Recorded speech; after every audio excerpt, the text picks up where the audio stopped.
اللجنة الأولمبية رفضت شكوى النادي الأهلي ضد اتحاد الكورة، واستندت على بند غريب ان النادي الاهلي ما طلبش حكام اجانب. طب ازاي وانا متبلغ اصلا ان احنا هنلعب بحكام اجانب وبتكلفه من الرابطه؟ يعني اتحاد الكوره ملهوش دخل خالص، ولا كمان صاحب المباراه اللي هو المفروض كان الزمالك اللي قال لهم انا مفلس ومعيش فلوس. الرابطه قالت انا كده كده هتكفل بالحكم الاجنبي. الموضوع فيه فساد كبير جدا. النادي الاهلي في مأزق دلوقتي، كابتن محمود الخطيب ومجلس الاداره امام قرارين اصعب من بعض. هتستكمل الدوري وتلعب قدام بيراميدز وتكمل عادي، ولا انت هتنسحب وتكمل في خطواتك التصعيديه وتوصل للكاس وتوصل للفيفا وتوقف الكوره في مصر؟ واتمنى ده اللي يحصل. انا الصراحه مش عايز العب في الدوري المصري تاني، لان في مظلوميه بتتحسب عليك طول السنين ان انت نادي الدوله وان انت المدلل وانت اللي بتتساعد، وهي الحقيقه غير كده خالص. على راي المثل وتجيبها فيك. احنا ورا كابتن محمود الخطيب ومجلس اداره النادي الاهلي ايا كان القرار ايه.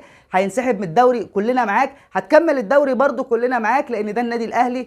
ولكن هتكون في مشكله عند جمهور النادي الاهلي، لان انت لو عندك النيه تكمل كنت لعبت الزمالك وكنت اصلته في ارض الملعب. بسيوني بسيوني، حازم حازم، كده كده كان هيتاكل.